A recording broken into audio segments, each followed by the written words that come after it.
Mesdames, messieurs, hiboux, chouettes et autres êtres nocturnes, bienvenue dans La Chouette a dit, la capsule du podcast Plein Phare.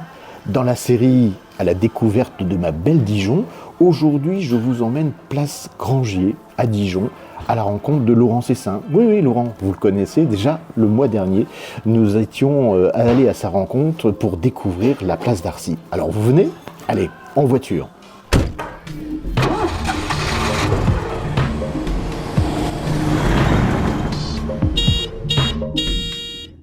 Après avoir tourné autour de la place d'Arcy, comme je disais, c'était le mois dernier, eh bien, j'ai déployé mes ailes de chouette voyageuse pour aller, certes, pas très loin. C'est vrai que c'était une émission où on voyage et aujourd'hui, on va découvrir la place Grangier, toujours en bonne compagnie, puisque Laurent Cessin, le directeur de la valorisation du patrimoine de la ville de Dijon, et directeur de 1204, sera notre guide officiel et officieux des secrets dijonnais. Alors nous sommes là, juste devant la poste de Dijon, à 2 pas de la sortie du parking souterrain qui est derrière nous. Et si vous entendez quelques klaxons, des pigeons indiscrets ou un bus d'Ivia, c'est normal, parce qu'on est en pleine ville, en immersion. Bonjour Laurent. Bonjour Olivier. Alors Laurent, on en a parlé l'année dernière, mais on peut peut-être parler du 1204, c'est important. C'est un lieu qui attire à la fois les touristes, mais aussi les Dijonnais. Alors qu'est-ce qu'on y trouve ? On y trouve une exposition permanente sur l'histoire de la ville, sur son patrimoine, son développement, son architecture. Et on y trouve aussi des expositions temporaires pour découvrir des sujets un peu plus précis de l'histoire de Dijon.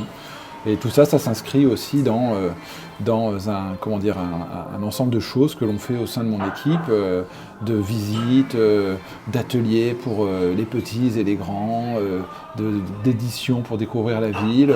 Donc tout un ensemble de choses pour mieux comprendre sa ville.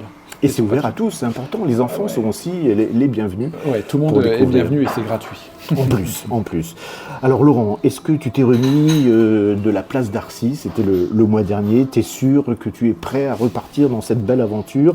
Certes, on a fait 150 mètres, mais enfin, c'est une aventure quand même. Je suis prêt, après on verra à la fin ce que ça donnera. Voilà. Alors pour tout vous dire, on a un scoop à partager avec vous, chères auditrices et auditeurs. On est assis, là, tranquillement, sur un banc, mais en réalité, on est en plein sur un château royal. Incroyable, non ? Oui, c'est à peine croyable quand on voit ce qu'il y a aujourd'hui autour de nous. Et justement, c'était en quelle époque ce château ? Alors c'est un château qui a été construit en fait à la fin du XVe siècle, au début du XVIe siècle. Rapidement, le contexte, c'est qu'en 1477, le duché de Bourgogne revient au royaume de France, après l'épopée des grands-ducs d'Occident, qui en avaient fait un véritable presque État très puissant et presque indépendant également. Cette Bourgogne revient au royaume de France. Et donc le roi de France de l'époque, Louis XI, veut marquer quand même cette empreinte royale en construisant une forteresse, un château, donc le long de l'enceinte médiévale, qui avait été terminée quelques décennies auparavant. Donc le long, dans cette enceinte, il met un château.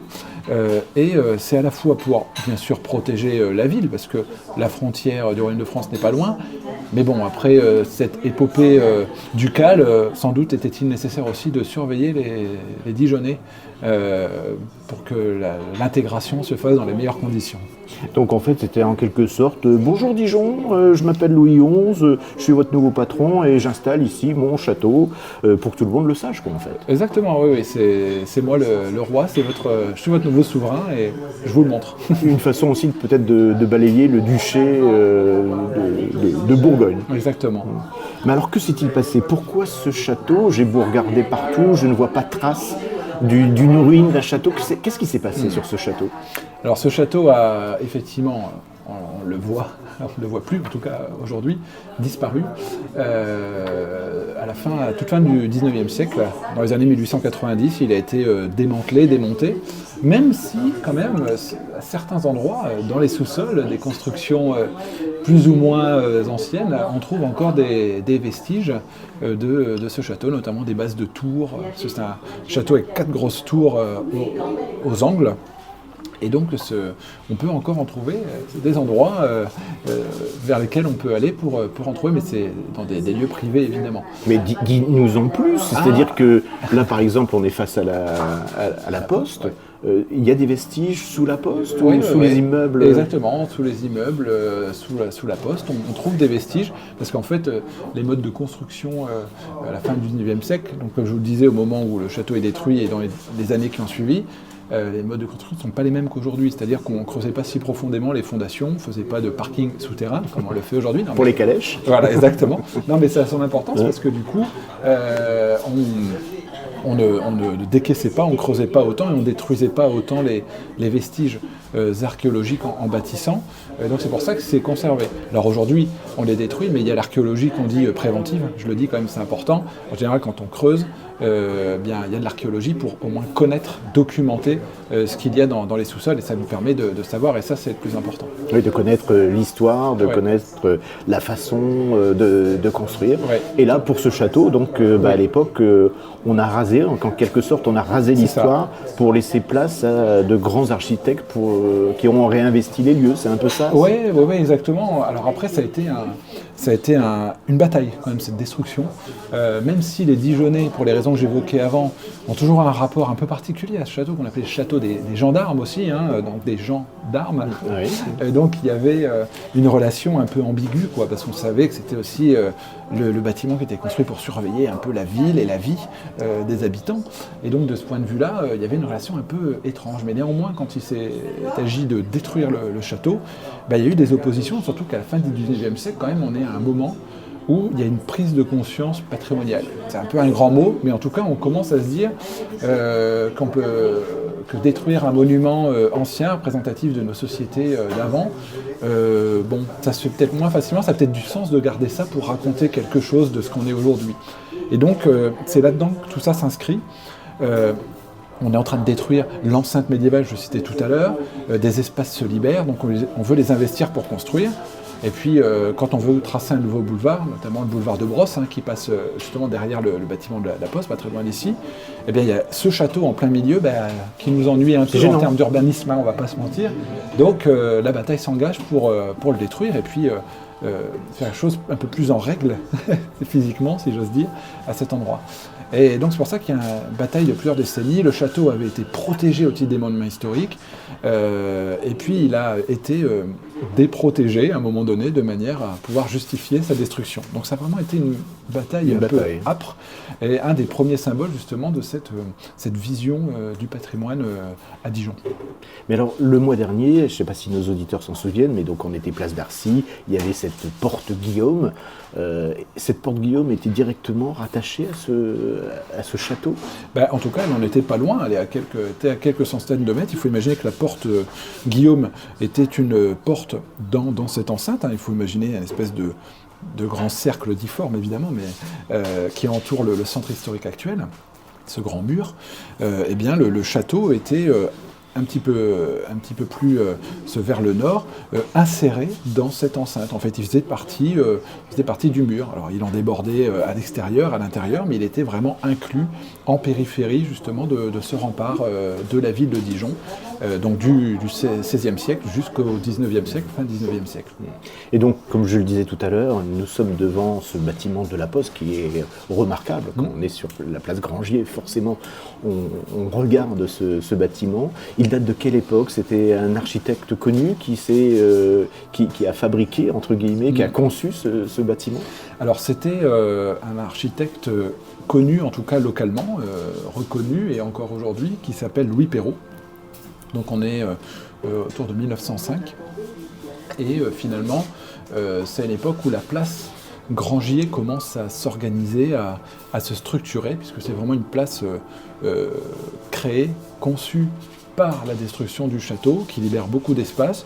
Et on va aussi détruire d'autres îlots pour organiser peu à peu cette place qui va vraiment être reconnue d'utilité publique en 1911. Donc là, on est quelques années avant, et on commence petit à petit à mettre des pions, si j'ose dire, avancer nos pions et à construire des bâtiments emblématiques et le bâtiment des postes et télégraphes l'est naturellement, d'une part par sa monumentalité. Je veux dire, là, c'est vrai que quand on est au pied, c'est absolument incroyable le message qu'il transmet, à la fois par son architecture très imposante, mais aussi la modernité qui transmet fin 19e siècle, post-télégraphe, c'est quand même quelque chose d'encore tout nouveau. Et donc, montrer ce message sur cette nouvelle place, ce nouvel espace dans la ville, c'est un message très fort du pouvoir politique, et notamment d'une république, d'une troisième république à l'époque, qui s'installe encore petit à petit. Hein. Elle est maintenant présente depuis une vingtaine d'années de manière ferme, mais il faut encore l'affirmer, et la technologie et cette architecture officielle lui donne vraiment du sens en fait, voilà, à cet endroit. Et est-ce qu'on aperçoit des bas-reliefs l'architecte Louis Perrault avait fait appel à un artiste en particulier pour ces bas-reliefs? Alors oui, il y a plusieurs artistes en fait qui sont intervenus. En général, c'est vrai que quand un bâtiment est conçu, il y a l'architecte qui conçoit le bâtiment, et ensuite il y a plusieurs sculpteurs, plus ou moins connus d'ailleurs. Hein. C'est des sculpteurs exécutants qui ne sont pas forcément des sculpteurs qui vont marquer, si j'ose dire, leur époque par des œuvres qui vont sortir, être exposées dans les musées à un moment donné, etc. Mais il y a toute des corps de métier, voilà. Des corps de métier qui interviennent, et les sculpteurs en font partie, et donc l'architecte s'entoure de ses qualités pour concevoir son bâtiment et faire passer des messages justement à cet endroit. Et il y en a l'un d'entre eux quand même qui est connu, qui intervient sur ce bâtiment, bien connu à Dijon, mais pas que, c'est Paul Gasque. Qui a beaucoup travaillé à Dijon. Il y a plusieurs monuments, plusieurs œuvres qu'on retrouve dans l'espace public ou dans les musées. Et à l'angle justement du bâtiment des postes, on a justement un bas-relief du jour et de la nuit qui est représenté à cet endroit, qui montre aussi cette continuité. Il y a ce message du service des postes et télégraphes, finalement un peu comme un service qui ne dort jamais, jour et nuit, le service fonctionne. Et puis, juste derrière nous, si je veux bien, on va descendre un petit peu pour continuer la visite, mais n'oublions pas quand même ce qu'il y a derrière nous, on pourra en parler tout à l'heure. C'est cette horloge qui est là quand même depuis maintenant quelques années, impossible de la rater. Non, bien sûr. Et c'est bien, elle nous rappelle l'heure quand on sort du parking pour savoir si on est en retard à ce rendez-vous qui suit. Oui, je voulais qu'on descende un petit peu et qu'on se retourne vers ce bâtiment. Il y a ce bâtiment tout en rondeur, avec des feuillages. C'est quoi ce style de ce bâtiment qui est quelle époque? Je ne sais pas comment le... Alors, aussi étrange, si je puis dire que ça puisse paraître, eh bien, il est de la même époque que le bâtiment des Postes, d'une part. Donc on est dans les années 1905-1907. Et mieux encore, il est du même architecte que le bâtiment des Postes, Louis Perrault. Ah oui, voilà, alors rien à voir en termes architectural. Non, exactement. Alors je pense que ça montre la qualité et la capacité du maître d'œuvre, justement, qui était Louis Perrault, d'à la fois répondre à une commande très officielle, avec une architecture académique, néoclassique, pour le bâtiment des Postes, et en même temps d'une commande privée, où là il fait montre d'un attachement finalement au courant artistique et architectural en vogue, qui est l'Art Nouveau, puisque ce bâtiment, avec ses rondeurs, avec ses décorations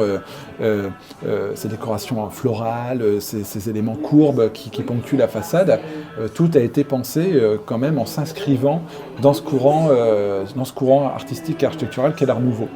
Et c'est vraiment surprenant que ces deux bâtiments soient face à face quasiment, en tout cas quand on se met là dans cet angle vers la sortie du parking, comme ces deux bâtiments, c'est assez remarquable. Et on n'a pas un instant, pour qui n'a pas connaissance de cette histoire, l'idée de se dire tiens, c'est le même architecte qui a fait ça. Et au-delà de l'aspect vraiment formel du bâtiment, si on s'arrête sur l'aspect matériel, c'est intéressant aussi de le dire, même si c'est un petit peu plus précis.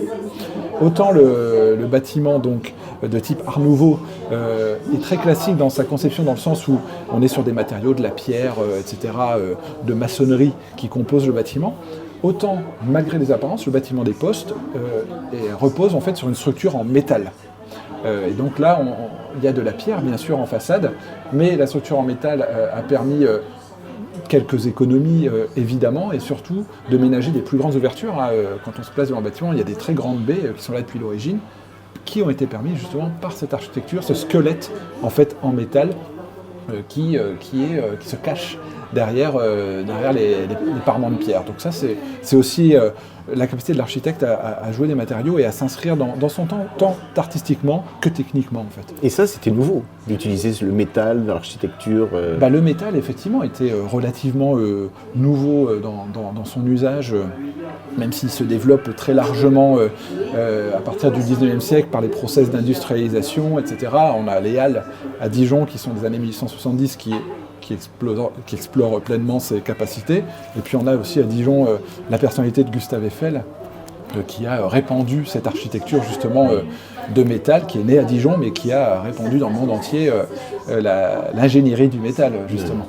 Mais alors, on parle d'art nouveau signé Perrault, on parle de l'artiste Paul Gasque. Mais alors, pourquoi ça s'appelle la place Grangier? Pourquoi on n'a pas dit la place Gasque, la place Perrault Alors, la place Perrault, je pense qu'on aurait pu, parce que, outre les deux bâtiments qu'on vient de citer, il y a tout un flanc de la place, notamment le flanc sud, qui est, une grande partie de ces bâtiments, là aussi très inspirés de l'Art Nouveau, dans le bas de la place, que l'on voit là-bas, qui sont de Louis Perrault. Mais pour revenir à ta question, la place Grangier, c'est un nom qui a été donné en l'honneur d'un couple de bienfaiteurs, à la fois de la ville, de l'hôpital et du musée de Dijon, que sont Henri et Sophie Grangier, qui ont à la fois donné des collectionneurs d'art, qui ont donné des œuvres d'art, mais qui ont aussi versé de l'argent, en fait légué plus précisément de l'argent à l'hôpital et à la ville à leur mort. Et donc finalement, en hommage à leur action, eh bien, la ville a donné ce nom de place Grangier après leur disparition. Il y avait même dans la partie basse de la place Grangier, vers la rue des Gaudrans, il y avait un monument aux époux Grangier avec une statue de la bonté qui trônait. Et alors, c'est étonnant, mais pas tant que ça, le monument était signé pour le dessin général et la structure Louis Perrault et le sculpteur Paul Gasque. Paul Gasque. Voilà, en tout cas, la boucle est bouclée. Exactement, donc c'était un juste retour des choses, un juste hommage. Et donc cette fontaine n'est plus présente. Tu sais ce qu'elle est devenue, ce qui s'est passé? Alors en fait, elle a été démontée au cours des travaux qui ont été menés maintenant il y a quelques années, il y a plusieurs années, même quelques décennies sur la place. Néanmoins, le monument a été démonté et récupéré. Mais la statue de la bonté, elle est toujours visible si on va à l'hôpital Champmayot à Dijon. Je crois que c'est le centre gériatrique Champmayot pour le dire précisément, j'espère ne pas me tromper, mais il y a la sculpture de Paul Gasque, de la bonté, la figure de la bonté est toujours visible et accessible à cet endroit. Encore une nouvelle, on pourra en passant à cet endroit se dire ici, non seulement un peu plus haut il y avait le château, mais il y a une statue, en tous les cas une statue fontaine représentant la bonté. Et donc dans les années 20 jusqu'aux années 60, il y a eu un peu une métamorphose qui s'est poursuivie sur cette place. Oui. En fait cette place elle est intéressante parce que c'est une pure création de place dans le centre-ville au XXe siècle, donc au début du XXe siècle. Et c'est une incroyable expression quand même aussi de l'évolution de la ville finalement au XXe siècle. Alors tant par ses architectures, parce qu'on a des architectures vraiment du début du XXe, jusque dans les années les plus proches de nous. On a un immeuble de Paul Joly d'Elvala, un architecte qui a construit notamment beaucoup à Dijon, mais sur le haut de la place, là on a un immeuble des années 70. Et on a par ailleurs une image de la société avec la place de la voiture qui a véritablement transformé la place dans les années 1960-70. Puisque sur cette place, on va créer un parking souterrain, toujours accessible aujourd'hui, et qui émerge d'une certaine manière en surface, donc au centre de la place, donc avec ce bâtiment qui est face à nous, ce bâtiment qui est aussi l'expression d'un autre courant architectural, plutôt proche du brutalisme. Il ne faut pas comprendre le brutalisme comme quelque chose de brutal, mais il faut retenir surtout le terme brut dans brutalisme, puisqu'on exploite le matériau brut qui est le béton à cet endroit. Donc avec des formes assez très géométriques, des casquettes débordantes en bordure du bâtiment. Et surtout, regarde de ce côté du bâtiment, on a ce qu'on appelle une bétogravure, technique mise en place par Vincent Guiraud, autre artiste, qui gravait par projection le béton frais et qui là a réalisé une œuvre à cet endroit sur cette émergence justement du parking Grangier. Donc on est vraiment passé d'une place, on est vraiment dans l'exemple d'une place influencée par son temps en fait finalement et par les mutations du XXe siècle. Alors justement, on va remonter un petit peu vers ce parking, mais je voudrais qu'on s'arrête 2 secondes sur ce bâtiment qui est à notre gauche. C'est maintenant un hôtel qui a été refait dernièrement, qui est vraiment magnifique sur le plan architectural, mais même il est magnifique, ne serait-ce que le regarder, de par cette réflexion qui a été faite. Tu peux nous en parler Oui, bien sûr. Alors c'est un bâtiment qui a été commandé dans les années 1920. Pour avoir fonction d'hôtel, donc une fonction qu'il a conservée jusqu'aujourd'hui. Alors c'est vrai que ce bâtiment, il est très beau, si j'ose dire, on peut le dire encore aujourd'hui. Il a été très bien rénové il y a 2 ans, je crois, où on a notamment restitué la décoration en façade qui vient en dialogue direct avec la structure même du bâtiment, inspirée par l'art déco. Autant le décor que la structure du bâtiment est inspirée par cet art déco, né justement dans les années 1900, qui s'épanouit dans les années 1920, et là on s'en inspire pleinement. Et ce traitement de l'angle arrondi participe aussi de la monumentalité du bâtiment à cet endroit. Donc c'est vrai que c'est un très bel exemple qui attire l'œil, qui fait face, qui est en vis-à-vis avec l'hôtel des Postes. Et encore une fois, on est dans un autre moment de l'histoire architecturale, un autre moment de l'histoire de la place et aussi de la société. Années 20, le développement du tourisme, qui est vraiment réel, la proximité de la gare. Donc voilà, tous ces éléments en fait nourrissent véritablement l'aménagement de la ville et particulièrement l'aménagement de la place. Et quand on regarde tout en haut, donc on voit ces escargots, c'est un clin d'œil bourguignon. Oui, clairement, il y a le clin d'œil bourguignon, il y a aussi les grappes de raisin stylisées qu'on retrouve dans les niveaux inférieurs dans la décoration. Et ça, on est aussi là dans les années 20, les années 30, dans la construction d'une image gastronomique affirmée de Dijon, qui 10 ans plus tard prendra toute son ampleur avec Gaston Gérard, mais ça c'est une autre histoire. C'est encore une autre histoire. Voilà, mais donc ce qui est peut-être important de préciser, c'est que ça n'a pas été rajouté lors de la réfection au niveau de ce bâtiment, c'est-à-dire que c'était vraiment présent. Certes, on ne le voyait plus, on ne voyait plus ces escargots, mais c'était bien présent sur le bâtiment lors de sa construction. Exactement, c'est une restitution, c'est-à-dire qu'on a des photographies anciennes qui montrent ce bâtiment avec cette décoration, et ça a inspiré justement les architectes et différents corps de métier dans le projet de rénovation de l'hôtel. Et on a restitué ces anciens décors pour redonner vraiment tout son sens et toute sa lecture au bâtiment. Il y avait des archives qui ont permis justement de refaire ce bâtiment à l'identique. Il y a des archives photographiques qui permettent, mais après il y a toutes les archives aussi de la construction. En tout cas, c'est privé à l'origine, donc les archives publiques sont généralement mieux conservées, mais en tout cas, on a dans les archives publiques des autorisations de travaux, de construction, etc., qui étaient conservées, qui ont permis d'alimenter tout ça. Alors, on a abordé les années 60, 70, avec justement cette tour, de 12 étages, ce parking souterrain. Et on va s'arrêter, on en a dit 2 mots sur cette horloge. Est-ce que tu peux nous parler de cette horloge ? Donc, c'est une map monde recouvert d'horloges, avec une personne assise sur cette map monde. Exactement. Il y a une signification ? En fait, c'est une œuvre de l'artiste Gloria Friedman, qui a été installée donc en 2020. En 2020, je crois ne pas me tromper. Donc en fait, c'est le symbole d'un horaire qui peut se lire en un seul endroit, mais pour plusieurs points du globe. On a ce personnage qui tient l'horloge principale au sommet. Et en fait, c'est une horloge qu'on retrouve là aussi dans d'autres villes. Là, c'est pas une œuvre unique, elle a été faite en plusieurs exemplaires. Et donc, Dijon a la sienne, du coup, depuis presque 6 ans maintenant. D'accord.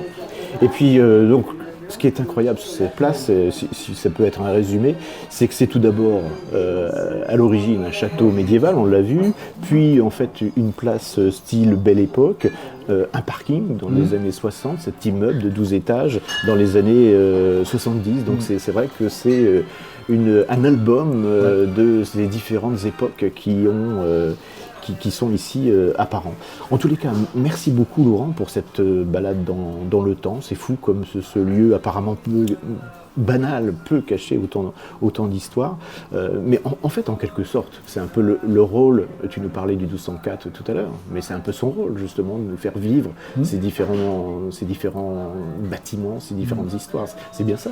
Oui, c'est exactement ça. Tant en allant au 1204 visiter une exposition sur l'histoire de la ville, qu'en profitant de visites qu'on programme, déambuler en ville, écouter quelqu'un nous raconter finalement cette histoire, les médiateurs culturels, les guides conférenciers, etc. Donc ils sont là pour partager justement cette histoire, faire comprendre aussi où on est et pourquoi on est là aujourd'hui.